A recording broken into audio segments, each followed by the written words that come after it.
आख्यातं सर्वमेतत्ते यन्मां त्वं परिपृष्टवान् दमघोषसुतादीनां हरेः सात्म्यमपि द्विषा।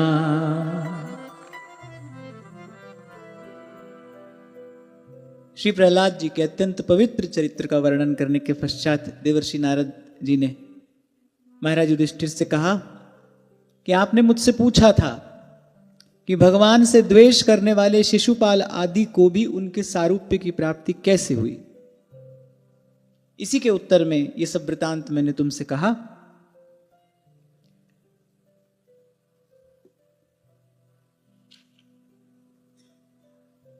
और फिर नारद जी एक बड़ी सुंदर बात महाराज युधिष्ठिर से कहते हैं, यूयं त्रिलोके बत भूरिभागा लोकं पुनाना मुनयोऽभियन्ति येषां गृहाणा वसतीति साक्षात् गूढ़ं परं ब्रह्म मनुष्यलिंगम। श्री नारद जी ने कहा, इस मनुष्य लोक में, इस संसार में तुम लोगों का बड़ा ऊंचा भाग्य है।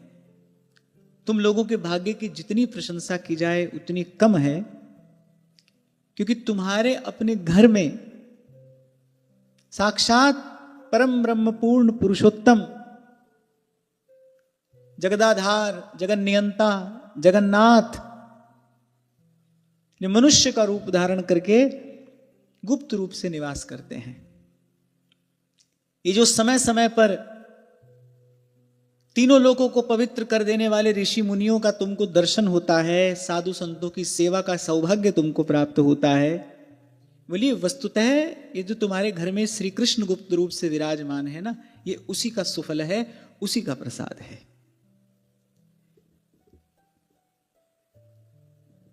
यहां एक बात संत जन कहते हैं कि प्रभु को गुप्त रूप से रहना ही प्रिय है। प्राय करके कहने सुनने में आता है कि भगवान ब्रज में प्रकट हुए, पर वस्तुतः भगवान ब्रज में प्रकट नहीं हुए। ब्रज में भगवान ने स्वयं को छिपाया है, ब्रज में भगवान ने स्वयं को दुराया है। ब्रज में आकर तो भगवान छिपे हैं। ऐसी ऐसी लीला भगवान करते हैं कि आप देखिए ब्रह्मा जी भी नहीं पहचान पाते। ब्रह्मा जी को भी मोह उत्पन्न हो जाता है भगवान की वो लीला देखकर। तो ब्रज में आकर भगवान ने स्वयं को छिपाया है। अच्छा, ये भी सब जानते हैं, सब मानते हैं कि यही आकर प्रभु को, जो सबको सुख देने वाले हैं, जो स्वयं सुख सागर हैं, पर यहां आकर प्रभु को भी सुख की अनुभूति होती है, प्रभु को भी सुख की प्राप्ति होती है। उसका कारण क्या है? उसका कारण यही है कि छिपे रहना प्रभु को प्रिय है। इसीलिए आज्ञा दी जाती है कि मंत्र को छिपा कर रखिए, अपने भाव को छिपा कर रखिए, अपनी साधना को छिपा कर रखिए। भगवान को छिपे रहना प्रिय है, अच्छा लगता है उन्हें। तो श्री नारद जी ने कहा कि तुम लोगों का बड़ा ऊंचा भाग्य है, जितनी प्रशंसा की जाए उतनी कम है। और फिर नारद जी ने एक बात और भी साथ साथ कह दी, ये जो समय समय पर तुमको ऋषियों का, मुनियों का, संतों का ये जो सेवा सौभाग्य प्राप्त होता है, उसका कारण एक ही है कि परात्पर परब्रह्म पूर्ण पुरुषोत्तम श्री कृष्ण तुम्हारे घर में गुप्त रूप से निवास करते हैं। अच्छा, हम भी अगर अपने जीवन में देखें तो अगर हमारे घर में श्री ठाकुर जी की सेवा है तो संत आएंगे, संतों को आना प्रिय लगेगा, आएंगे, जल पिएंगे, प्रसाद पाएंगे। अब भाई जिस घर में भगवत सेवा ना हो वहां तो संत नहीं जाते। हमने तो संतों के मुख से सुना है कि जिस घर में श्री ठाकुर जी की सेवा ना हो वहां जाकर तो साधु को जल भी ग्रहण नहीं करना चाहिए। सो घर जान मसान, जिस घर में भगवत सेवा नहीं होती, यानी सो घर जान मसान। और उसमें भी जो वैष्णव संत हैं वो तो इस बात का बहुत विशेष रूप से ध्यान रखते हैं, वहीं जाकर जल ग्रहण करें, वहीं जाकर कुछ प्रसाद ग्रहण करे। जिस घर में प्रभु विराजमान हो, जिस घर में प्रेम से भाव से भगवत सेवा होती हो। इसीलिए सूरदास जी कहते हैं, स्मरण आ गई वो 2 पंक्तियां, नंद नंदन कर घर को ठाकुर, नंद नंदन कर घर को ठाकुर, आपुन हैरहु चेरो,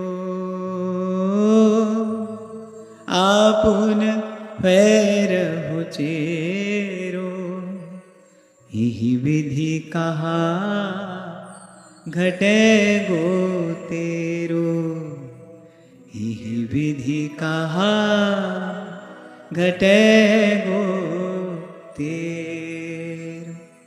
और मुझे बहुत अच्छे से स्मरण है, सदा से मैं एक बात यहां से निवेदन करता आया हूं कि जीव का निज रूप, जीव का सहज स्वरूप यही है कि वो भगवान का नित्य दास है।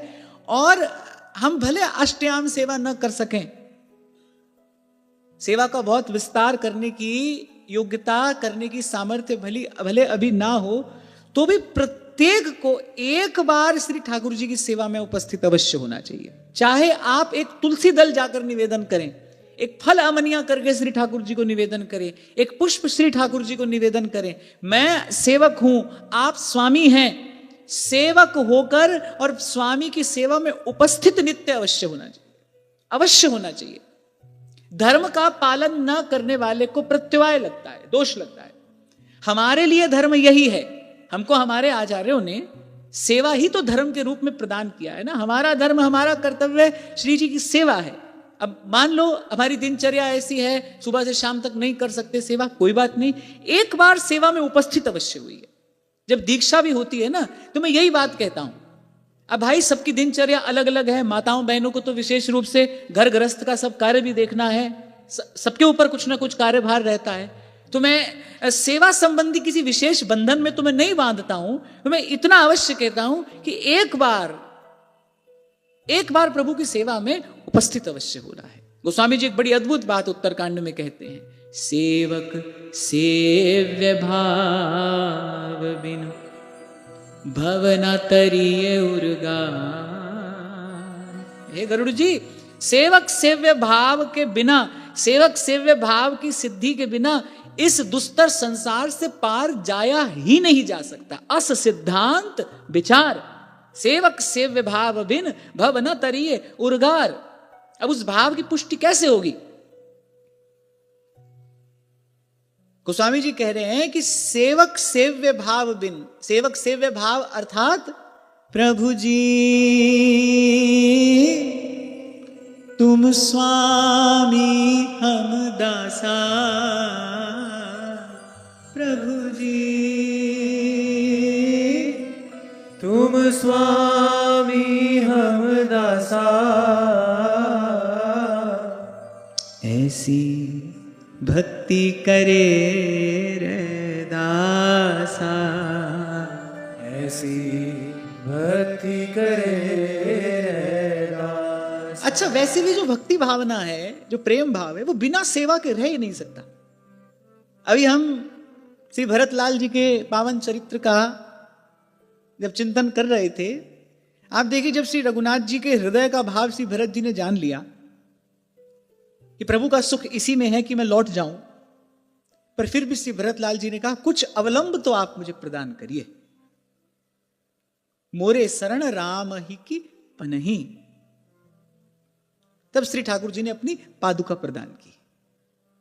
मेरे कहने का तात्पर्य यह है कि जो भक्त हैं, जो प्रेमी अनुरागी हैं, उनको प्रत्यक्ष में कोई अवलंबन चाहिए, प्रत्यक्ष में जहां वो श्री ठाकुर जी की सेवा में उपस्थित हो सके। मैं फिर कह रहा हूं, यहां वस्तु की प्रधानता नहीं है, यहां क्रिया की भी प्रधानता नहीं है। भगवान तो कह रहे हैं पत्रम पुष्पम फलम तोयम।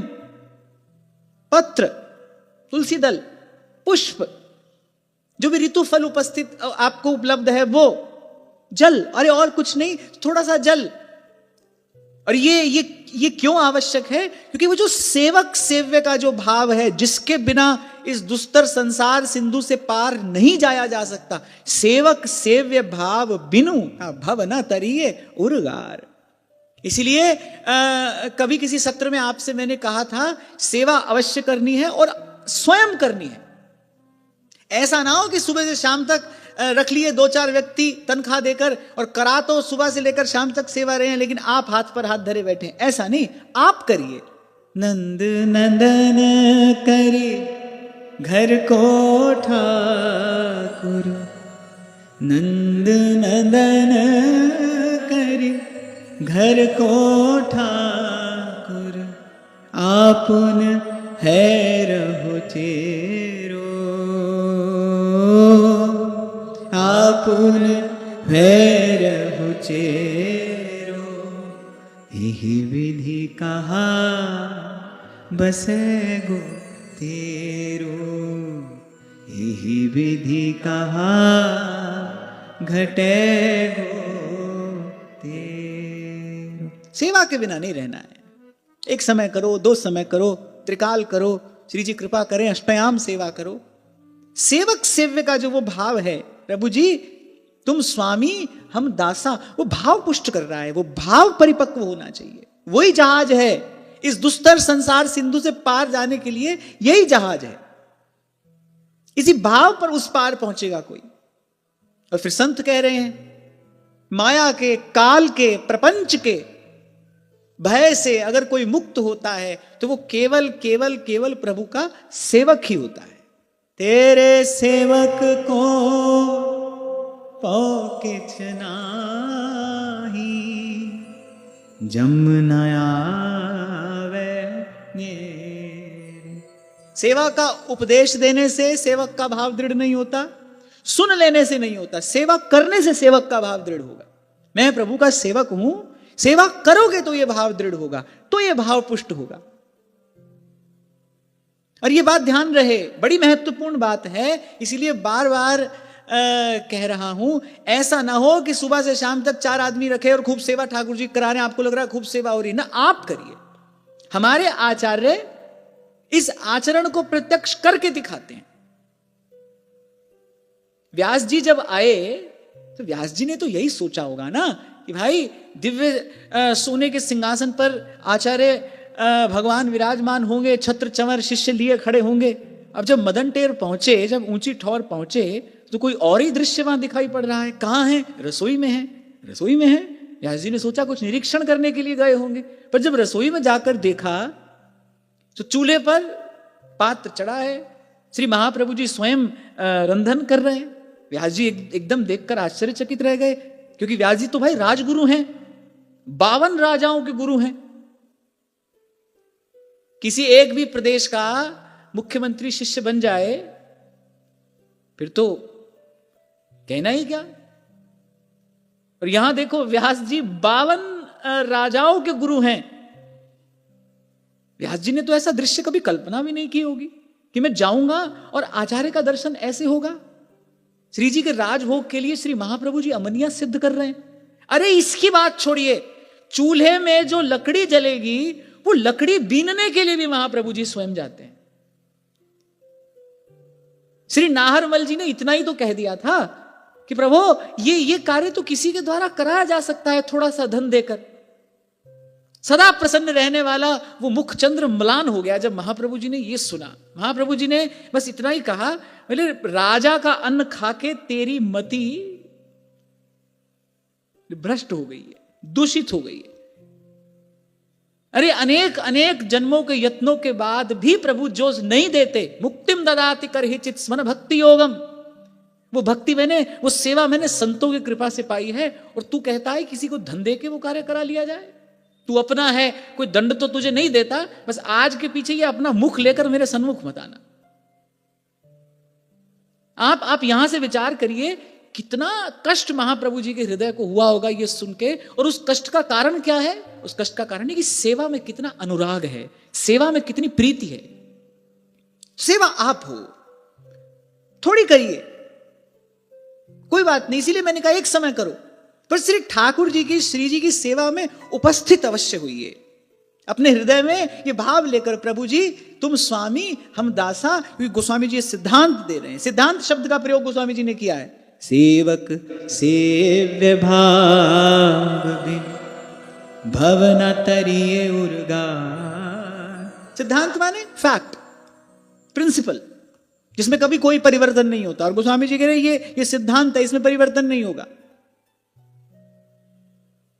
और फिर निर्भयता, निश्चिंतता, निर्भरता, ये सब स्वामी की कृपा से सेवक को ही प्रसाद स्वरूप प्राप्त होती है।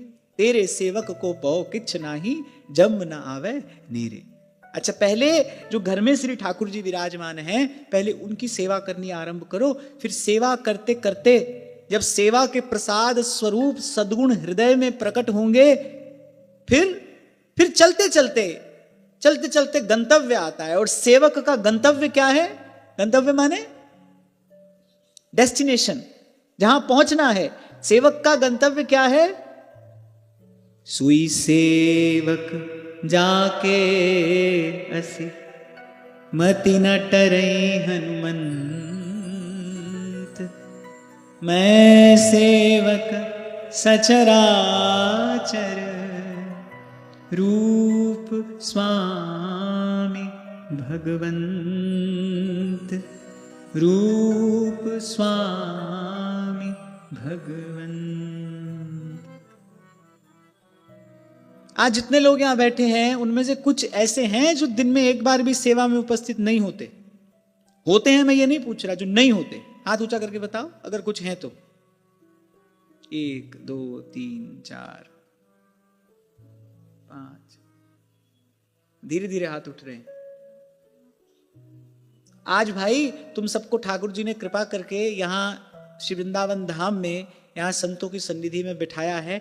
आज यही प्रसाद लेकर जाना। और मैं आपको कह रहा हूं, वस्तु की प्रधानता नहीं है, क्रिया की भी प्रधानता नहीं है, भाव की प्रधानता है। बस भाव से, अपने हृदय में ये भाव धारण करके, मैं सेवक हूं, प्रभु स्वामी हैं, बस इस भाव से प्रभु की सेवा में नित्य उपस्थित अवश्य होना है। कुछ ना मिले तो पत्रम पुष्पम फलम तोयम, तुलसी दल ठाकुर जी को निवेदन करो। तो ठाकुर जी को अतिशय प्रिय है। एक सुंदर खिला हुआ प्रफुल्लित पुष्प श्री ठाकुर जी के चरणों में निवेदन कर दो। अभी कल ही हम बाबा से शाम को चर्चा यही कर रहे थे। फूल तुलसी ठाकुर जी को अत्यंत प्रिय है और श्री ठाकुर जी अपने श्रीअंग के सर्वथा निकट इन्हीं को रखते हैं, पुष्प और तुलसी दल। जो ऋतु फल है वो श्री ठाकुर जी को निवेदन करो। चलो आपको रसोई सिद्ध करनी नहीं आती, कोई चिंता की बात नहीं है। एक ऋतु फल लो, भाव से अमनिया करो और श्री ठाकुर जी को निवेदन करो। बड़ी बात यह है कि वो जो हमारा ये भाव है ना कि मैं सेवक हूं, प्रभु मेरे स्वामी हैं, ये भाव पुष्ट होना चाहिए। ये भाव उत्तरोत्तर परिपक्व होना चाहिए। और कहकर आगे बढ़ता हूं, सेवक सेवक कहने से, सेवा की बात कहने सुनने से भाव पुष्ट नहीं होगा, सेवा में उपस्थित होने से होगा। सेवा करिए। नंद नंदन करी घर को ठाकुर, नंद नंदन करी घर को ठाकुर, नंद नंदन करी घर को ठाकुर, नंद नंदन करी घर को ठाकुर। आपन पैर बुचेरो, आपन पैर बुचेरो, यही विधि कहा घटे गो तेरो, यही विधि कहा घटे गो तेरो। और फिर वैसे भी ठाकुर जी की सेवा होगी, उत्सव होगा, कथा कीर्तन होगा, उसी से आकृष्ट होकर तो संत आएंगे। संसार से पार करने वाले संतों का मिलन दर्शन कैसे होगा? संत आप तक कैसे आएंगे? भाई फूल खिलता है, उसकी सुवास से आकर्षित होकर ही तो भंवरा आता है। कैसे मिल गए श्री हनुमान जी विभीषण जी से? कैसा है विभीषण जी के घर का आंगन? नव तुलसी का वृंद तह शोभा बरनी न जाए, रामायुध अंकित गृह। श्री विभीषण जी के तो घर पर भी हम तो तिलक लगाते ही हैं, कंठी माला धारण करते ही हैं। ये इस बात का प्रमाण है कि हम प्रभु के हैं। गुरुदेव ने कृपा करके प्रभु के चरणों में हमको समर्पित किया है। जो गले में कंठी है, मस्तक पर तिलक है, ये इस बात का प्रमाण है ना कि गुरुदेव ने प्रभु के चरणों में हमको समर्पित किया है। विभीषण जी के तो घर पर भी तिलक है, केवल माथे पर नहीं, घर पर भी तिलक है। रामायुध अंकित गृह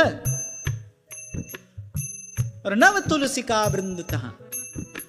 श्री ठाकुर जी की सेवा हो रही है, कुछ कीर्तन का स्वर कान में पड़ रहा है, उसी से तो श्री हनुमान जी पहुंचे। तो हमको संत मिले, ऐसे संत जो कहें कथा और अर्थ विचारें, आप तरें और अनको तारें, कह रहे दास मिले हरिदासा, जन्म जन्म की पूरी आशा। हमको संत मिले, ऐसे संत हमारे यहाँ क्यों आएंगे, कैसे आएंगे? सेवा करिए। नंद नंदन करी हर को ठाकुर, नंद नंदन करी हर को ठाकुर, नंद नंदन करी हर को ठाकुर, नंद नंदन करी हर को ठाकुर, आपुन भैरव चेरो, आपुन भैरव चेरो, यही विधि कहा घटे गो तेरो, यही विधि कहा घटे गो तेरो। और श्री ठाकुर जी की सेवा करते करते श्री ठाकुर जी से ये और कहते रहो, प्रभु आपने कृपा करके ये सौभाग्य हमको प्रदान किया है। जैसे महाप्रभु कहते हैं ना, यद गोविंद कथा सुधारस हृदय चेतो मया दृंभितम, यद्वा तद्गुण कीर्तनार्चन विभूषाद्यैर दिनम प्रापितम, यद्यत् प्रीतिरकारी तत्प्रिय जनेश्वात्यंतिकी तेन में। महाप्रभु कह रहे ये जो सब मेरे द्वारा हो रहा है, इसका फल क्या मिले? गोपेंद्रात्मज जीवन प्रणयिनी श्री राधिका तुष्यतु। ऐसे जब घर में श्री ठाकुर जी की सेवा करो, लाड़ से प्रभु को भोग लगाओ, प्रभु के नाम का कीर्तन करो, का प्रभु इस सब के प्रसाद स्वरूप बस आपके प्रेमी अनुरागी जनों के चरण कमल यहाँ इस आंगन में पड़ते रहे हैं। ये घर आंगन पवित्र हो, ये मन आंगन पवित्र हो। संतों की कृपा से घर का आंगन भी पवित्र हो, और उन्हीं संतों की कृपा से, उन्हीं के प्रसाद से ये मन का आंगन भी पवित्र हो। गोविंद राधे माधवा गोपाल राधे माधवा, गोविंद राधे माधवा गोपाल राधे माधवा, गोविंद राधे माधवा गोपाल राधे माधवा, गोविंद राधे माधवा गोपाल राधे माधवा, गोविंद राधे माधवा गोपाल राधे माधवा, गोविंद राधे माधवा गोपाल राधे माधवा, गोविंद राधे माधवा गोपाल राधे माधवा, गोविंद राधे माधवा गोपाल राधे माधवा, गोविंद राधे माधवा गोपाल राधे माधवा, गोविंद राधे माधवा गोपाल राधे माधवा, गोविंद राधे माधवा गोपाल राधे माधवा, गोविंद राधे माधवा गोपाल राधे माधवा। और एक दिव्यतम प्रसाद जो सेवा से प्राप्त होता है वो क्या है? माया क्या है? मैं और मोर तोर तय माया, मैं मेरा तू तेरा, यही माया है। अच्छा, जब ठाकुर जी की सेवा आती है, जब धीरे धीरे सेवा में अनुराग बढ़ता है, तब जब स्वामी प्रभु के हैं तो सब कुछ तो स्वामी का होता है, अपना तो सेवक का कुछ होता नहीं, सब कुछ स्वामी का है। सेवा के प्रसाद से, सेवा की कृपा से ये मैं मेरी छूटने लगती है।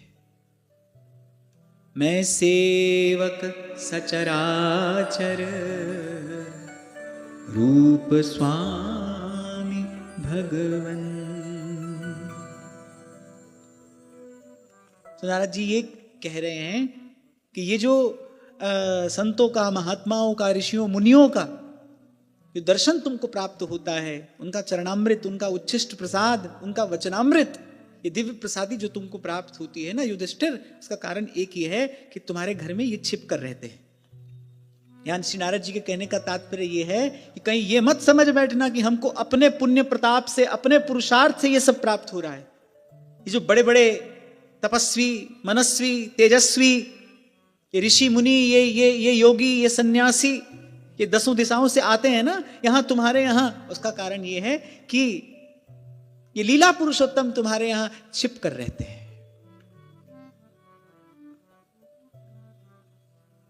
सवा अयं ब्रह्म महद्विमृग्य कैवल्य निर्वाण सुखानुभूति प्रियः सुहृद्वः खलु मातुलेय आत्मार्हणीयो विधिकृत गुरुश्च।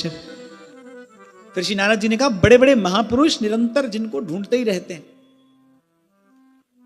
पर पता नहीं पाते, बस ढूंढते रहते हैं। कह रहे वही जो सर्वथा मायातीत हैं, प्रपंचातीत हैं, सच्चिदानंद घन विग्रह हैं, जो परब्रह्म परमात्मा हैं, पूर्ण पुरुषोत्तम हैं। बोले देखो कैसा तुम्हारा सौभाग्य है, वही तुम्हारे घर में तुम्हारे हितैषी, तुम क्या समझते हो उनको? अपना ममेरा भाई, मातुलेय, तुम्हारे परम हितैषी। अच्छा कभी कभी तो तुम्हारे पूज्य हो जाते हैं और कभी कभी तुम्हारे आज्ञाकारी भी हो जाते हैं। बोले किस प्रकार सर्वथा तुमको अपनाकर तुम्हारे घर में प्रभु निवास कर रहे हैं, तुम्हारे सौभाग्य की सराहना कौन कर सकता है।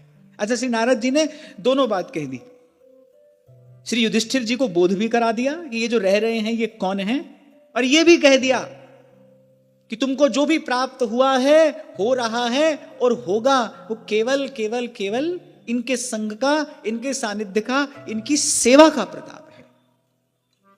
और महापुरुषों की वाणी का कुछ गूढ़ार्थ भी होता है। और ये बात श्री देवर्षि नारद जी केवल महाराज युधिष्ठिर से ही नहीं, आपसे हमसे भी कह रहे हैं। शुद्धता, पवित्रता, निर्बलता, कहां तक गिनाए जितने भी सद्गुण हैं वो केवल भगवत संबंध से हैं। अगर प्रभु से संबंध नहीं है, आप छोटा सा उदाहरण आपको देता हूं, प्राण चले जाते हैं इस देह को छोड़कर, उसके बाद इस देह को सर्वथा अपवित्र माना जाता है। छूले तो कोई स्नान करना पड़ता है। किस बात का अभाव हुआ है? देखने में तो शरीर वैसा का वैसा है, किस बात का अभाव हुआ है? वो जो भगवत संबंध है ना, अब भगवत संबंध से विच्छेद हो गया है, अब वो भगवत संबंध नहीं है। तो जितनी भी शुद्धता, पवित्रता, निर्मलता, जितने भी सद्गुण हैं, सब भगवत संबंध से हैं। इसलिए गोस्वामी जी तो स्पष्ट कहते हैं, जोग कुजोग ज्ञान अज्ञानू जहन ही राम प्रेम परधानु सो सब करम धर्म जर जाऊ जहाँ न राम पद पंकज भाव। और फिर वैसे भी छिपे हुए प्रभु हृदय में बैठे तो हैं ही, गुरु ही तो आकर उनका बोध कराता है। नैन निकट काजर लसै पै दर्पण दिखलाए, संत के बिना, सत्संग के बिना तत्व का ज्ञान, तत्व की अनुभूति, उस परम रस का आस्वादन कौन करा सकता है? संत ही तो कराता है। नयस्य साक्षात् भव पद्मजादिभिः रूपं धिया वस्तुतयोपवर्णितं मौनेन भक्त्योपशमेन पूजितः प्रसीदतामेष ससात्वतां पतिः।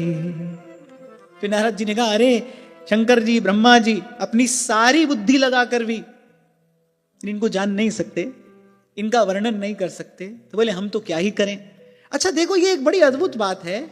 खूब संत महिमा गाते हैं, खूब संत महिमा गाते हैं, फिर कहते हैं भाई कहा तो कुछ नहीं जा सकता, फिर भी कह रहे हैं। तदपि कहे बिन रहा न कोई। ये श्री ठाकुर जी के स्वरूप अनुभव का प्रसाद है। जब प्रभु के स्वरूप का अनुभव होता है ना, तब कहा भी नहीं जाता। जो अनुभव हो रहा है, जिसको अनुभव हो रहा है, वो ये जानता है कि किसी भी प्रकार से शब्दों में इसको कहा नहीं जा सकता,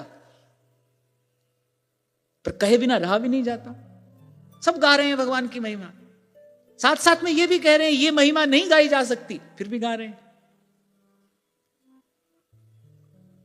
तो श्री नारद जी ने हंसते हुए कहा, बहुत चर्चा हमने तुमसे की, अरे पर स्वयं ब्रह्मा शंकर भी जिनकी महिमा नहीं गा सकते, क्योंकि वो जानते ही नहीं कि ये हैं प्रभु के स्वरूप को, वो जानते ही नहीं, तो फिर महिमा कैसे गाएंगे। तो बोले हम तो क्या ही कहेंगे।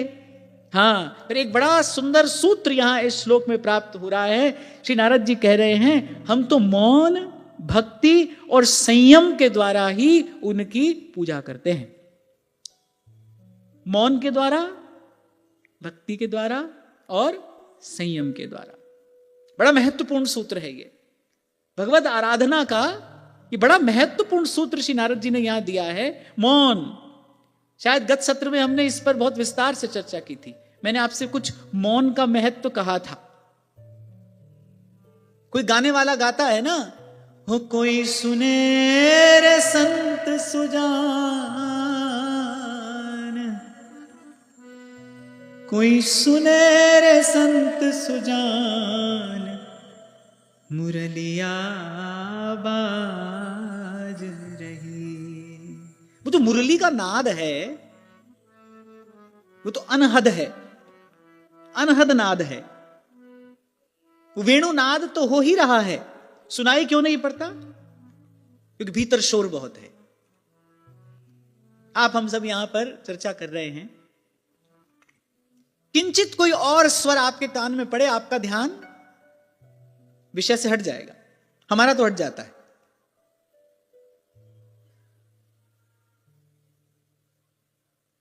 हाँ देखो, बाहर से आवाज आ रही है। जाओ भाई, कोई समाधान करो, बाहर देखो कौन है।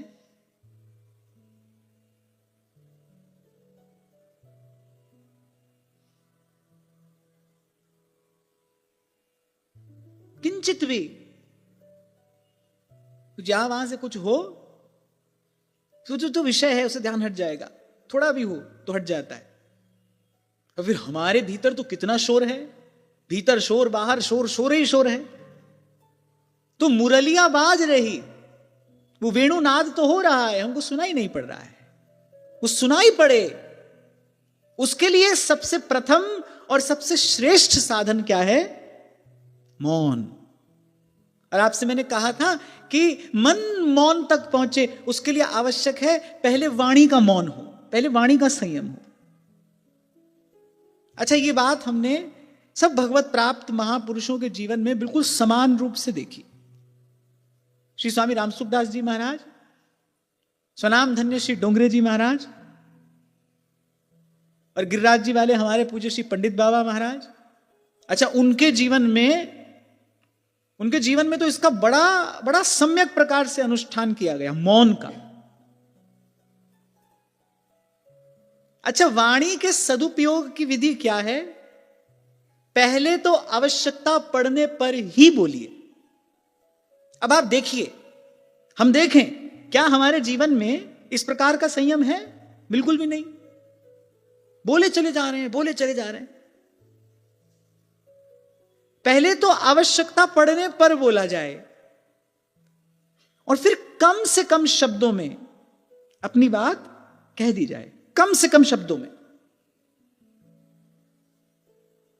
हम चाहें यदि हमारा मन मौन की तरफ आगे बढ़े, क्योंकि मन के मौन के बिना वो वेणुनाद सुनाई नहीं पड़ेगा।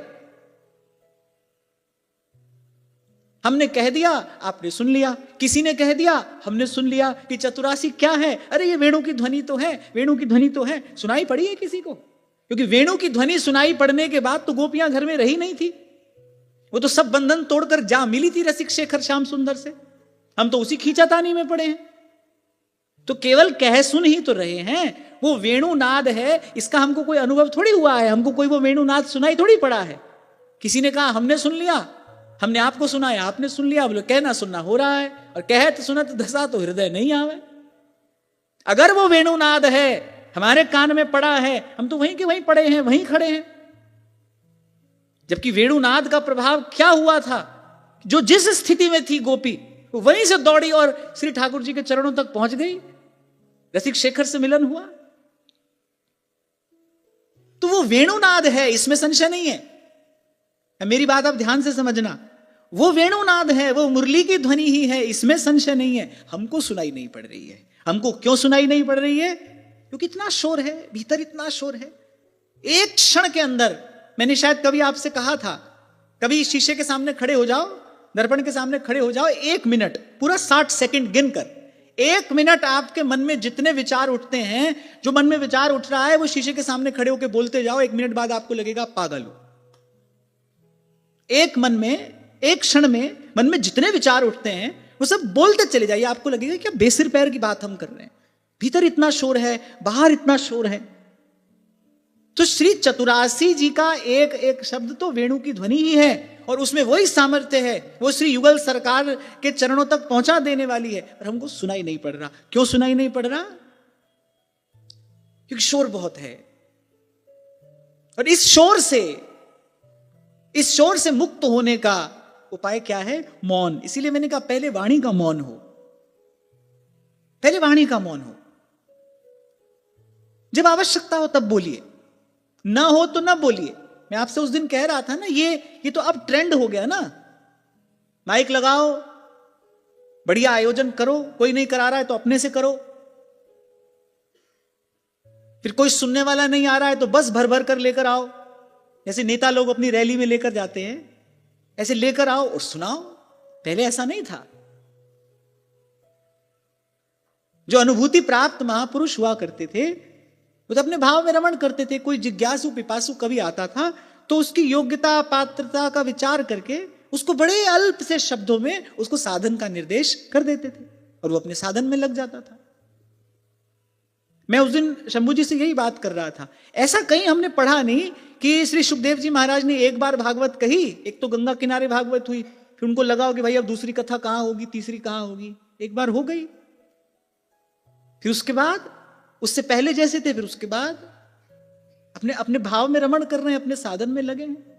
थोड़ा सा पीछे आप चले जाओ, ये तो ऐतिहासिक तथ्य मैं आपको कह रहा हूं, कोई भाव जगत की बात नहीं कह रहा हूं, ये तो ऐतिहासिक तथ्य है। संत लोग भ्रमण करते थे, यत्र तत्र मुद मंगलमय संत समाजू, जो जग जंगम तीर्थ राजू। संत लोग भ्रमण करते थे, गांव गांव जाते थे, फिर कोई श्रद्धालु मिल जाता था, कुछ सेवा करता था, संत बदले में कुछ सदुपदेश देते थे, संत आगे बढ़ जाते थे, वो व्यक्ति साधन में लग जाता था और भजन साधन करते करते कृतार्थ हो जाता था। ये तो बड़ा ही विचित्र समय अब आया है, अब आगे पता नहीं क्या होगा।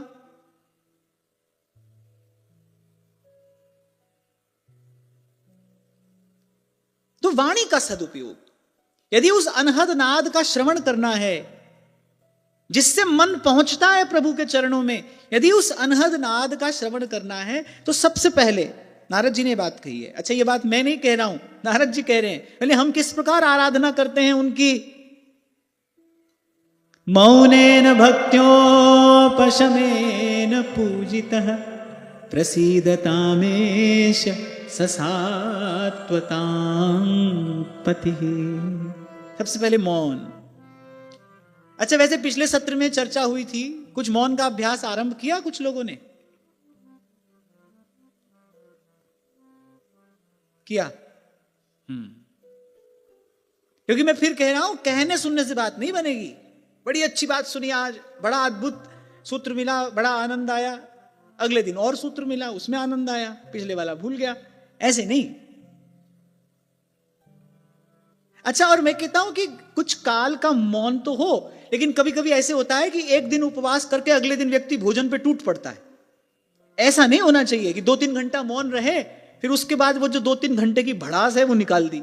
ऐसा नहीं, मौन भी हो और साथ साथ में वाणी के संयम का अभ्यास भी होना चाहिए। और मैं तो कहता हूं मौन से भी अधिक महत्वपूर्ण श्री डोंगरे जी महाराज तो ये कहा करते थे कि जो आवश्यकता पड़ने पर बोलता है और आवश्यकता से कम बोलता है, बोले वो हमेशा ही मौन में है, वो सदा ही मौन में है, जो आवश्यकता पड़ने पर बोले।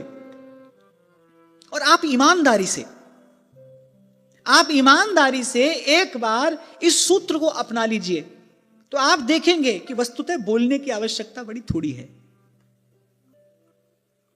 और हमारे संत तो कह रहे हैं, अरे कही भली को ना करे। अरे तू बोलता ही क्यों है? कही भली को ना करे, तू ना बोल मतिमंद, सब ज्ञानी सब ही चतुर, उर प्रेरक हित चंद। कही भली को ना करे, तू बोलता ही क्यों है? अब हो सकता है आप में से किसी के मन में ये प्रश्न उठ रहा हो कि तुम क्यों बोल रहे हो सकता है कोई सोच रहा हो कि ये महात्मा दूसरे को उपदेश कर रहे हैं, क्यों बोलता है, तो आप ही बोल रहे हैं, क्यों बोल रहे हो?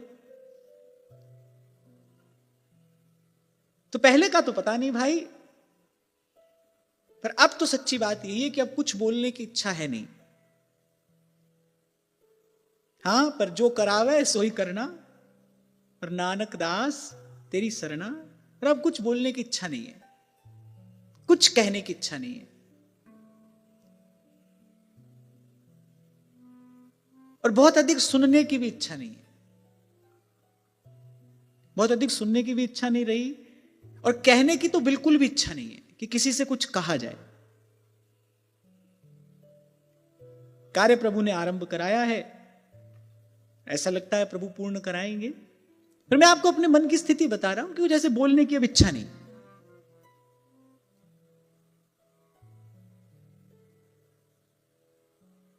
तो मौन, और हो सके तो इसका अभ्यास आरंभ करिए। और मौन के साथ साथ, मौन से भी अधिक महत्वपूर्ण है वाणी का संयम, वाणी का सदुपयोग। आपसे कोई पूछे, कम से कम शब्दों में उसकी बात का उत्तर दीजिए। और आपको ये साधारण सा प्रयोग असाधारण परिणाम न दे तो आप कहना। ये साधारण सा सुनाई देने वाला जो प्रयोग है ना, ये आपको असाधारण परिणाम देगा और शीघ्र प्रदान करेगा। आ गया किसी का फोन, बैठ गए, एक दो बात तो चलो सत्संग की हुई, लग गए उसके बाद फिर यहां वहां की बात करने, करते रहे। तभी कभी कभी मैं सोचता हूं जूतों तक का व्यक्ति ध्यान रखता है। मैं नाम तो नहीं लूंगा, एक बार किसी के यहां कथा थी, हम गए तो देखा पूरा बहुत बड़ी बहुत सुंदर अलमारी जूतों के लिए बनी है। अलमारी देखने में बड़ी सुंदर थी तो मुझे बड़ा आकर्षण हुआ, क्या है इस अलमारी में? वैसे तो ऐसे नहीं करना चाहिए, पर मुझे उत्सुकता थी। मैंने हल्का सा दरवाजा खोला, अरे देखा ऊपर से नीचे तक लाइन में जूते लगे। उसमें कहा देखो व्यक्ति अपने जूते तक का ध्यान रखता है, और ये जो अमूल्य जीवन है, एक एक तव श्वास का 3 लोक नहीं दान। संत कह रहे एक एक तव श्वास का 3 लोक नहीं दान। ये जो अमूल्य जीवन है व्यर्थ जा रहा है, अपने हाथ से गंवाता है, अपने हाथ से यह संपत्ति नष्ट कर रहा है। इसीलिए गीता में भगवान ने आत्मघाती कहा। यह आत्मघात, आत्महत्या करने जैसा है।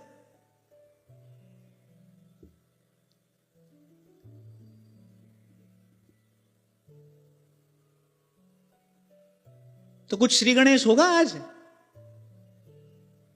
होगा, होना चाहिए। थोड़ा थोड़ा करके करिए। और मैं कहते हुए आगे बढ़ रहा हूं, ये साधारण सी सुनाई देने वाली बात, ये साधारण से लगने वाला प्रयोग आपके जीवन में असाधारण परिणाम लेकर आएगा। आप देखेंगे मन शांत हो रहा है, आप देखेंगे जो आप सुन रहे हैं ना, उसको ग्रहण करने की क्षमता, उसको ग्रहण करने की शक्ति बढ़ रही है। बहुत बार ऐसा भी होता है ना, खूब सुना ग्रहण नहीं किया जाता, कि ग्रहण करने के लिए वो जो बल चाहिए उसको तो हमने यहां वहां गवा दिया। और फिर नारद जी जब ये बात कह रहे हैं तो भाई ये बहुत महत्वपूर्ण बात होगी। नारद जी ने कहा इन्हीं के द्वारा आपकी आराधना करते हैं प्रभु। मौनेन भक्त्योपशमेन पूजितः प्रसीदतामेश सात्वतां पतिः। फिर कहा भक्ति। महर्षि शांडिल्य भक्ति की बड़ी सुंदर व्याख्या करते हैं। सपरानुरक्तिरीश्वरे, वो जो श्री श्री ठाकुर जी में जो आसक्ति है उसी का नाम भक्ति है। मुझे हृदय का बस एक भाव पर्याप्त है। और उसके लिए मैंने आपसे कहा था नाम रूप लीला धाम ये चतुष्टय हमको आचार्यों ने प्रदान किया है।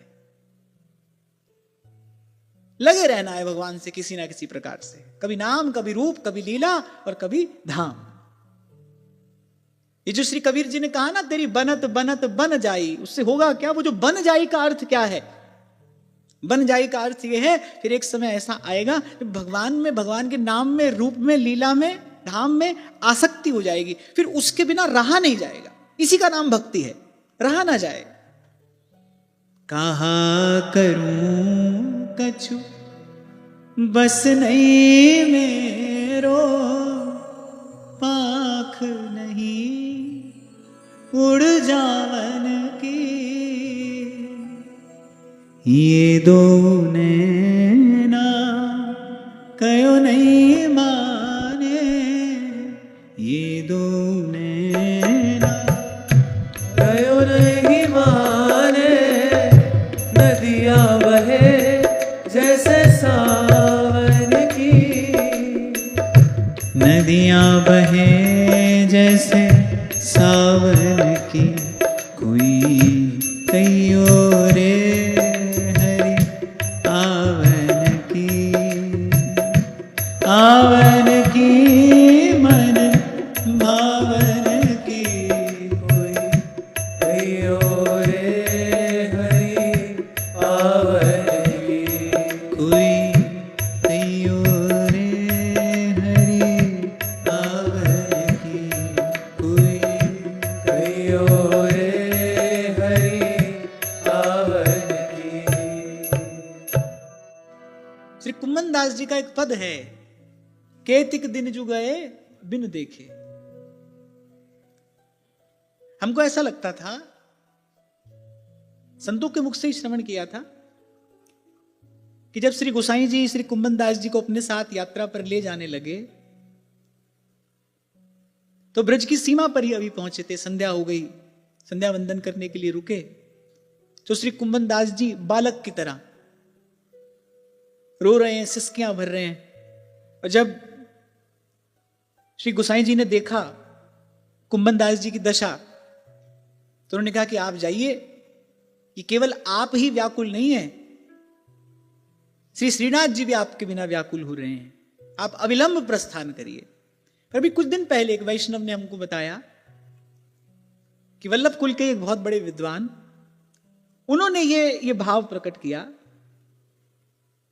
क्योंकि भगवत रसिक रसिक की बातें रसिक बिना कोई समझ सके ना। राजभोग का दर्शन श्री कुम्मन दास जी ने किया और दर्शन करके उतर रहे हैं, 5-7 सीढ़ी उतरे हैं और कुम्मन दास जी का हृदय गा रहा है, केतिक दिन जो गए बिन देखे। ये है सा परानुरक्तिरीश्वरे, आसक्ति। नारद जी ने भक्ति सूत्र में कहा है भगवान के नाम में आसक्ति, जैसे सेवक जी महाराज कह रहे हैं, हरिवंश नाम बिसरे न छिन, श्री हरिवंश सहाय भल, बिसरे न छिन। यह जो पर्यो मोहि सहज स्वभाव, श्री हरिवंश नाम रस चाव, नाम सुदृढ़ भव धरन को, बिसरे न छिन। यह नामासक्ति। श्री कुम्मन दास जी को रूपासक्ति है।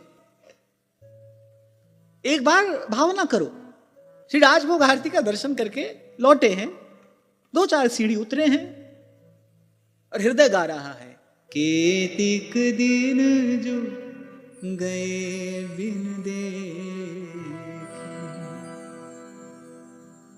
कितने दिन हो गए आपका दर्शन नहीं हुआ?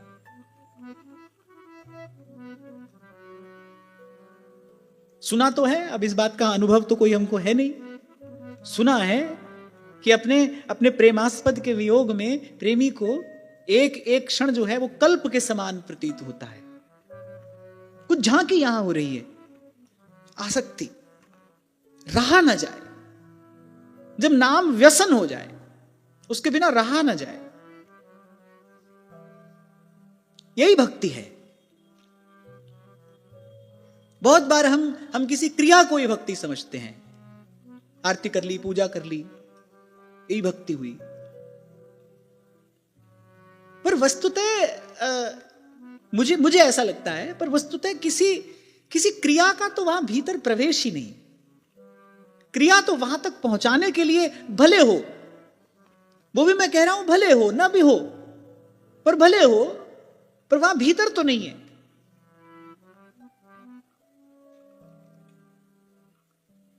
क्योंकि इस शब्द को समझने में कभी कभी भूल हो जाती है, भक्ति। अब आज तो भाई जो कर रहा है उसको लग रहा है यही भक्ति है,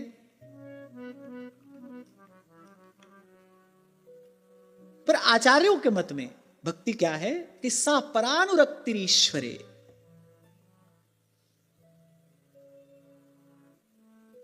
बड़ा सुंदर उदाहरण गोस्वामी जी मानस में देते हैं। कामिहि नारी प्यारी जिमी, लोभिहि प्रिय जिमिदान, तिमि रघुनाथ निरंतर, प्रिय लागम मोहिरा, प्रिय लागम मोहिरा। रहा ना जाए वो व्याकुलता, वो छटपटाहट। सिद्धांत विचार में जब प्रेम की बात ध्रुवदास जी ने कहनी आरंभ की है, प्रेम नेम के लक्षण कहा, तो जब प्रेम की बात कही तो सबसे पहले क्या कहा है? चाह, फिर चटपटी। अब देखो, जिस वस्तु की चाह हो वो ना मिले तो चटपटी होगी, तो पहले तो चाह हो।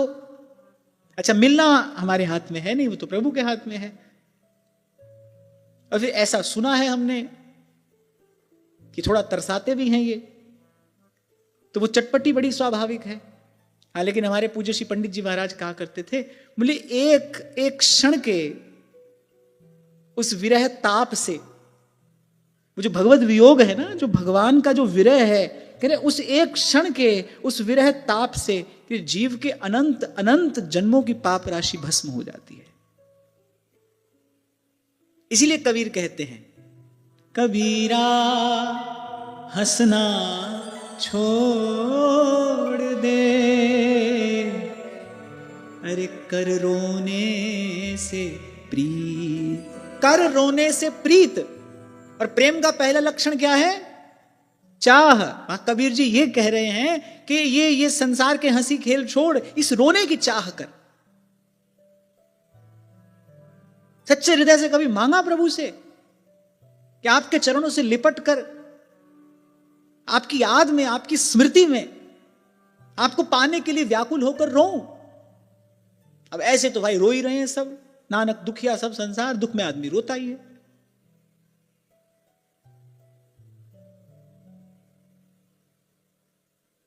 गुजरात में एक महात्मा कथा कह रहे थे। अब वो कथा आरंभ हो, वो महात्मा पोथी जी को खोलते थे ना,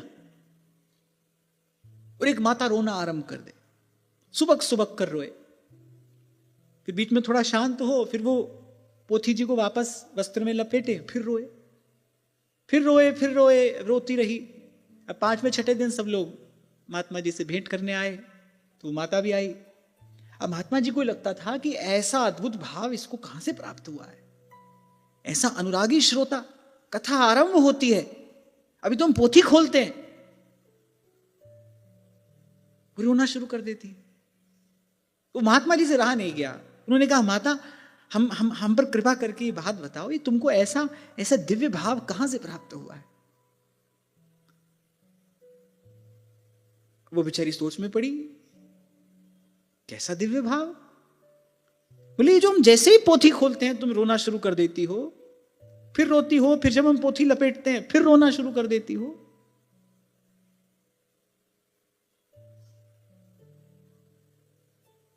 अब उस बेचारी ने सोचा, महात्मा से क्या झूठ बोलूं, तो उसने कहा महाराज कथा सुनकर नहीं रोती हूं, ये जैसे छींट के वस्त्र में आप पोथी लपेटते हैं ना, ऐसा ही छींट का वस्त्र मेरी लड़की पहनती थी। अब ब्याह हो गया है, चली गई है, उसको देखते ही उसकी याद आती है, उसी में रोती हूं। आप जैसे ही पोथी खोलते हो वस्त्र दिखाई पड़ता है, फिर रोती हूं। फिर आप वस्त्र में पोथी लपेटते हो, फिर वस्त्र दिखाई पड़ता है, फिर रोती हूं। तो ऐसे तो सब रो ही रहे हैं, पर यहां जो कबीर कह रहे हैं ना, कर रोने से प्रीत ये चाह हो, मन में है बसी बस चाह यही, प्रिय नाम तुम्हारा उचारा करो, बिठला के तुम्हें मन मंदिर में मनमोहन रूप निहारा करो।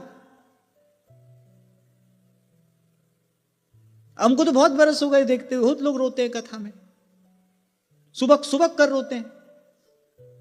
अब ये तो भाई अंतर्यामी जानी है, अंतर्गत का भाव।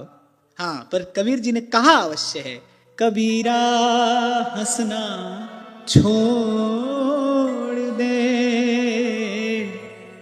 अरे कर रोने से प्रीत। एक बात कहकर मैं अवश्य आगे बढ़ूंगा, भाव देश में सबसे दुर्लभ संपत्ति अगर कोई है ना, तो वो यही है। इसकी ओट में कभी छल मत करना। हाँ, हृदय सच में भाव से भरा हो, वो भाव संभाले न संभलता हो तो बात दूसरी है। मैं ऐसा नहीं कह रहा हूं कि सभी ऐसा ही करते हैं। कोई अनुरागी है, भाव संवरण नहीं कर पाता है, उसके भाव को तो प्रणाम है। पर मैं इतना अवश्य कहूंगा आपसे कि ये भाव जगत की सबसे अमूल्य निधि है। प्रभु की याद में नेत्रों में उभरे प्रेमाश्रु, इसकी ओट में कभी छल नहीं करना, इसकी ओट में कभी कपट नहीं करना। बिन रोए क्यों पाइए परम प्यारा मीत, बिन रोए क्यों पाइए। जब तक चाह नहीं होगी तब तक चटपटी नहीं होगी, वो व्याकुलता नहीं होगी। क्यों रोएंगे, क्यों रोएंगे आप, क्यों छल छलाएंगे नेत्रों से अश्रु, जब मूल में चाह ही नहीं होगी। तो कई बार कहता हूं ना आपसे, कैसे मिलते हैं भगवान को पाने की इच्छा से मिलते हैं, तो चाह हो, और उसी का जीवन में अभाव है, बाकी सबकी चाह है। घर द्वार संसार व्यापार व्यवहार सबकी चाह है, प्रभु की चाह हो। और प्रभु की चाह में ऐसा सामर्थ्य है, रहन देत नहीं और रस। इसलिए अंत में गोस्वामी जी ने कहा, प्रभु यदि मुझ पर अनुग्रह हो तो काम ही नारी प्यारी जिमी, लोभ ही प्रिय जिमी दाम, तिमी रघुनाथ निरंतर प्रिय लागहूं मुहि राम। अब ऐसे तो भाई भक्ति मार्ग के आचार्यों ने भक्ति की व्याख्या करते करते बड़े बृहद ग्रंथों की रचना कर दी है। पर यहां प्रसंगानुकूल प्रसंगानुसार जो थोड़ी चर्चा करते हुए हमको आगे बढ़ना था, तो इतनी बात समझ में आई कि भगवान में इस प्रकार की आसक्ति का ही नाम भक्ति है। रहा न जाए वो चाह, वो चटपटी, वो व्याकुलता, इसी का नाम भक्ति है।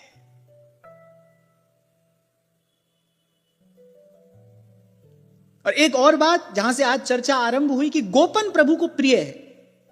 यदि ऐसा भाव आपको भगवत कृपा से प्राप्त हो जाए, यदि ऐसा भाव आपको संतों गुरुजनों के अनुग्रह से प्रसाद में मिल जाए, फिर लाख प्रयास करके उसका गोपन करना चाहिए। फिर भी कभी ऐसा समय आए, कभी ऐसा क्षण आए आप न संभाल पाए, क्योंकि डोर तो प्रेम के हाथ में होती है ना, हमारे हाथ में तो है नहीं, तो बात दूसरी है। पर यथासंभव यथाशक्ति इस भाव का गोपन ही करना चाहिए, तभी इस भाव में अभिवृद्धि होती है।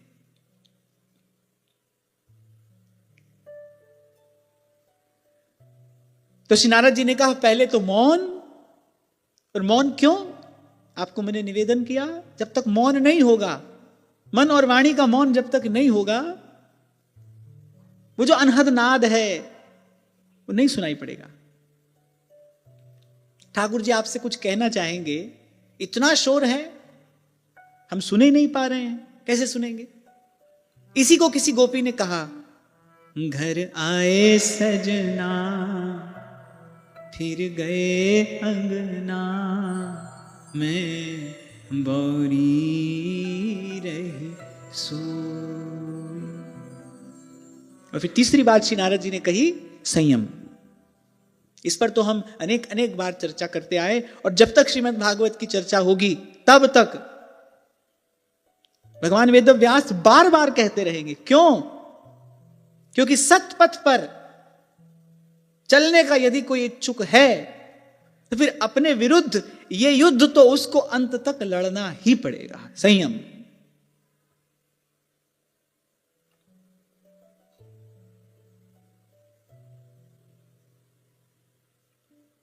छोटा सा उदाहरण आपको देता हूं।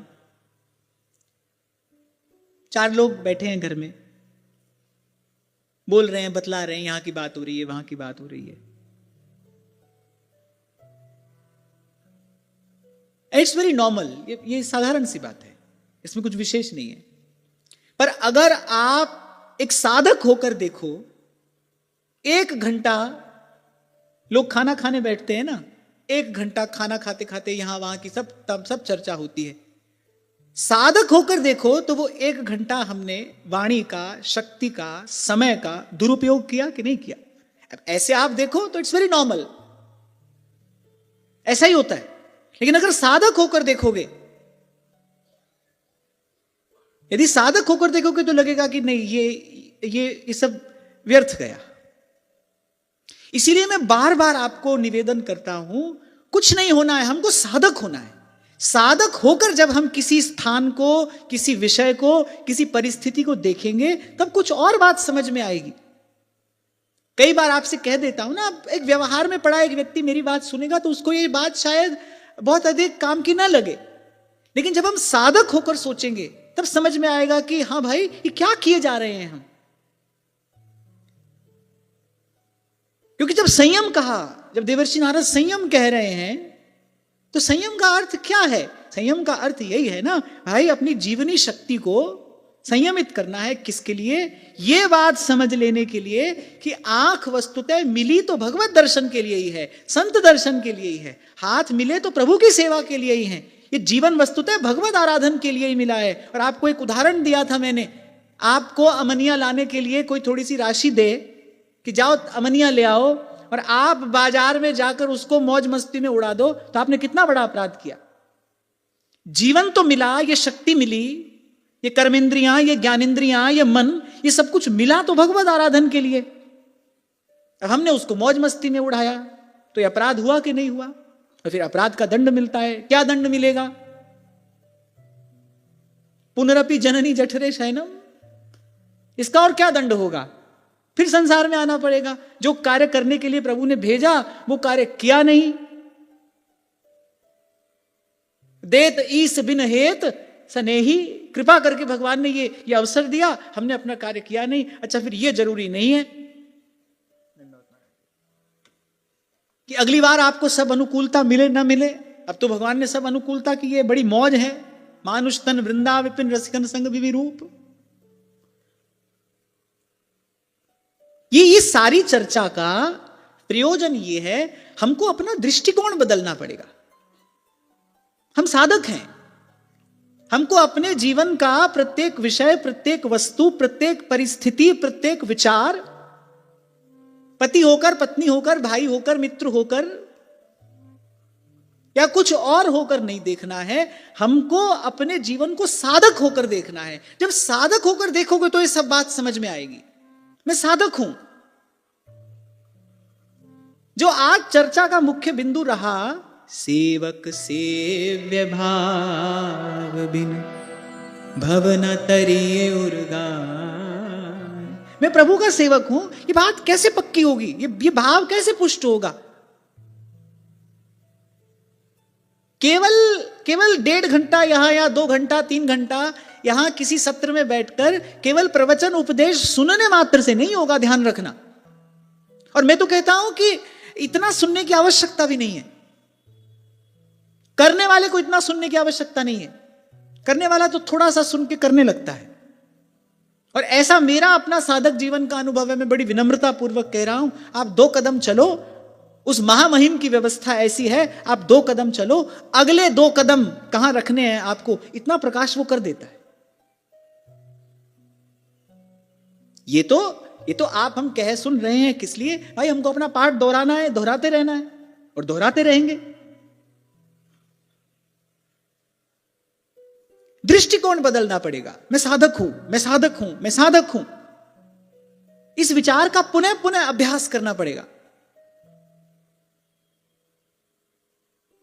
कुछ सूत्र जो जीवन में ज्योति स्तंभ के रूप में प्रतिष्ठित हुए, जिन्होंने साधक जीवन को आलोकित किया, प्रकाशित किया, यदि कुछ उसमें से नहीं कर पाए तो वो हमारा ही प्रमाद है और कुछ नहीं। ठाकुर जी ने तो खूब कृपा की। महाराज श्री आकर बैठ गए सन्मुख। बहुत सारी बातें मैंने आपसे कहा था ना कि मुझे महाराज श्री से बहुत अधिक समय मिला सच्चर्चा के लिए। सब कुछ याद नहीं रहा, सब कुछ याद नहीं है। कुछ बातें ऐसी हैं जो रह गई, जो आज भी हैं और मुझे लगता है जो अंत तक रहेंगी। और उन सब बातों में से एक बात है कि अंतिम समय तक साधक बने रहना। तब ये बात श्रद्धा से धारण की थी। महाराज जी ने कहा है, तब उस बात को श्रद्धा से धारण किया था। लेकिन श्रद्धा से धारण करने का परिणाम क्या हुआ कि अब उस बात का जो वास्तविक मर्म है, अब उस बात का जो वास्तविक रहस्य है, वो धीरे धीरे प्रकट हो रहा है। क्या अर्थ है साधक बने रहने का? ये सारी बात तभी काम की है जब हम साधक हैं। श्रीमद् भागवत की समग्र चर्चा साधक के ही काम की है और किसी के काम की नहीं। जब हम साधक हैं, मौन, भक्ति, संयम। एक साधारण व्यक्ति के लिए इसका अर्थ क्या है? कुछ भी नहीं। साधक के लिए देवर्षि नारद कह रहे हैं, हम तो इसी से ही भगवान की आराधना करते हैं, हमारी पूजा की सामग्री है ये भगवत आराधन की सामग्री है। साधक के लिए ये सर्वस्व है। तो मौन, भक्ति, और भक्ति अर्थात आसक्ति। फिर महाप्रभु कह रहे हैं, प्रीति न काहू की कान बिचारे।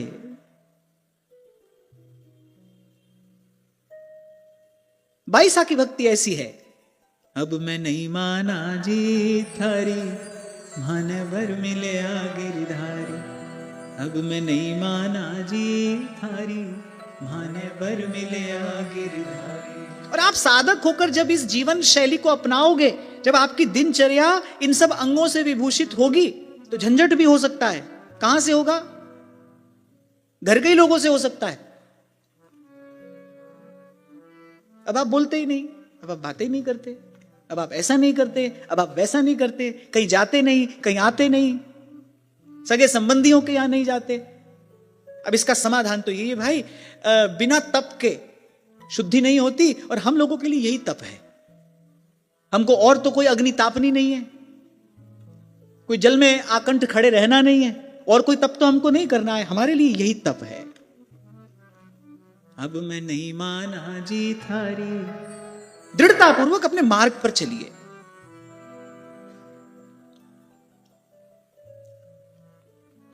आपसे कई बार कहता हूं ना कि जीव का अपना कार्य है, प्रभु अपना कार्य करते हैं, माया अपना कार्य करती है। और इतना तो सभी संतों का अनुभव है भाई, जब कोई निश्चय पूर्वक, दृढ़ता पूर्वक इस मार्ग पर चलता है, फिर माया अपना प्राबल्य बढ़ाती है। वो अपना प्राबल्य बढ़ाएगी, उसका प्रभाव और बढ़ता दिखाई पड़ेगा। पर हरिवंश भरोसे भय निडर, सुनित गरजत हरिवंश बल। इतना अवश्य है, भगवान के भक्त को कभी हारते हुए किसी ने नहीं देखा। ऐसा नहीं है कि भगवान के भक्त को कभी लड़ते हुए किसी ने नहीं देखा। लड़ना तो पड़ता है। आपसे उस दिन कह रहा था ना कि श्री कृष्ण कहते हैं कि मैं ये वचन तो नहीं देता कि तूफान नहीं आएगा, पर ये वचन है कश्ती नहीं डूबने दूंगा। तो ऐसा तो नहीं है कि भगवान के भक्त को किसी ने लड़ते ना देखा हो, पर भगवान के भक्त को किसी ने हारते नहीं देखा। भगवत गीता में स्वयं भगवान कह रहे, नमे भक्त प्रणश्यति। मेरे भक्त का नाश नहीं होता, भक्त का पतन नहीं होता। करऊं सदा तिनकी रखवारी, तत्ती वाव न लग गई, पार ब्रह्म सरनाई। तत्ती वाव न लग गई, पार ब्रह्म सरनाई। चौगिर्द हमारे राम का, दुख लगे ना पाई। चौगिर्द हमारे राम का दुख लगे ना पाई, तत्ती वाव न लग गई, पार ब्रह्म सरनाई। तत्ती वाव न लग गई, पार ब्रह्म शरणाई। चौगिर्द हमारे राम का दुख लगे ना पाई। गिरद हमारे राम का दुख लगे ना पाई, तत्तीवा न लग गई, पार ब्रह्म सरनाई। तत्तीवा न लग गई, पार ब्रह्म शरणाई। जो तेरे रंग राते स्वामी, जो तेरे रंग राते स्वामी, जो तेरे रंग राते स्वामी, जो तेरे रंग राते स्वामी। जन्म मरण दुख ना साथिन का, जन्म मरण दुख नासा। तेरी बख्शना मिटे कोई, तेरी बख्शना मिटे कोई, तेरी बख्शना मिटे कोई। तेरी बख्शना मिटे कोई। सतगुरु का दिलासा, सतगुरु का दिलासा। मेरे राम राय तू संता का संत तेरे। मेरे राम राय तू संता का संत तेरे।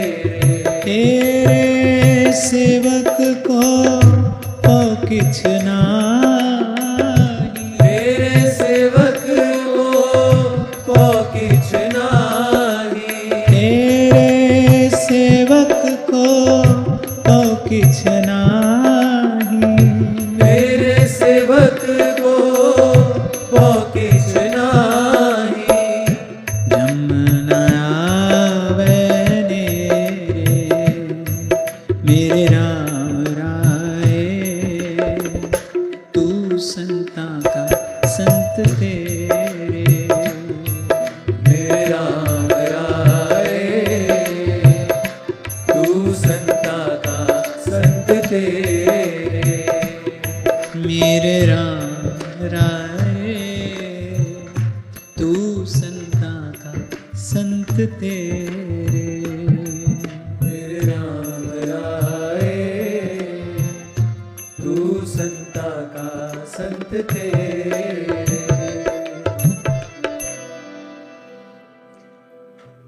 तो हमारे लिए यही तप है, पर हमको डरने की आवश्यकता नहीं है, घबराने की आवश्यकता नहीं। सर्वसमर्थ प्रभु हमारे रक्षक हैं। पर इतना जानना हमारे लिए आवश्यक है, दृढ़ता पूर्वक निश्चय पूर्वक जब इस मार्ग पर अपना पग रखेंगे तो फिर कुछ इस प्रकार की प्रतिकूलता साधक के सन्मुख आना अवश्यंभावी है, आती ही है, आएगी। जिन लोगों के साथ आप हंसते थे, बोलते थे, हंसने बोलने का अर्थ व्यर्थ की चर्चा करते थे, गप लड़ाते थे, अब उनको अच्छा नहीं लगेगा। व्यवहार जगत में आप जहां आते थे, जाते थे, तो उनको आपका ये व्यवहार सुहाएगा नहीं, रुचेगा नहीं। फिर कुछ कहेंगे, फिर कुछ ना कहते हुए। इसीलिए मैंने पहले ही कहा, अब यदि कोई दृढ़ता पूर्वक चलेगा, नहीं तो क्या होगा, क्रिया की या तो प्रतिक्रिया देने लगेगा, नहीं तो अपने पथ से, मार्ग से फिसल जाएगा। ऊंची नीची राह रपटनी, या तो क्रिया की प्रतिक्रिया देगा, वाद विवाद में पड़ जाएगा, नहीं तो क्या होगा, नहीं तो ढीला पड़ जाएगा, भाव में शिथिलता आ जाएगी। ये दोनों ही नहीं करना है। इसीलिए पहली बात मैंने कही, दृढ़ता पूर्वक, निश्चय पूर्वक। और हमारा तप यही है, हमको और कोई तपस्या नहीं करनी है। तप तो सभी को करना पड़ता है। सृष्टि के आदि से जो सबसे पहला शब्द श्री ब्रह्मा जी के कान में पड़ा, वो तप ही था। तप तो सभी को करना है, हमारा तप यही है। और इस प्रकार के आचरण का प्रसाद क्या मिलेगा जीवन में सहनशीलता बढ़ेगी, तितिक्षा बढ़ेगी। सेवक जी महाराज ने कहा ना, तरु सम सहनशीलता होए। अब पूरा जीवन गाते रहो तरु सम सहनशीलता होए, होगी कैसे तरु सम सहनशीलता? उसके लिए कोई व्यवस्था भी तो करनी पड़ेगी, कहीं से आरंभ भी तो करना पड़ेगा वहां तक पहुंचने के लिए। तो यही वो व्यवस्था है। तो तीन बात श्री नारद जी ने कही, ये भगवद आराधन की सामग्री है। पहली बात मौन, दूसरी बात भक्ति, तीसरी बात संयम। मौन पहले वाणी का संयम, फिर मन का मौन। और एक और बात मैंने साथ साथ निवेदन की, जो केवल आवश्यकता पड़ने पर बोले और 4 शब्द की आवश्यकता हो तो 2 ही से काम चला ले, वो सदा ही मौन में है। ये बात श्री डोंगरे जी महाराज कहा करते थे। काम की बात है, आवश्यकता पड़ने पर बोले, और जहां 4 शब्दों की आवश्यकता हो वहां 2 ही से काम चला ले। ऐसा कोई हो, जैसे गीता में भगवान ने कहा ना कि शास्त्र की मर्यादा में रहता हुआ गृहस्थ वो ब्रह्मचारी के ही समान है, यदि शास्त्र मर्यादा में है तो। उसी प्रकार यदि कोई वाणी का सदुपयोग कर रहा है, दुरुपयोग नहीं कर रहा है, तो यह भी एक प्रकार का मौन ही है। हां, इतना अवश्य आपसे कहूंगा, मौन का सुख अद्भुत है, मौन का आनंद विलक्षण है।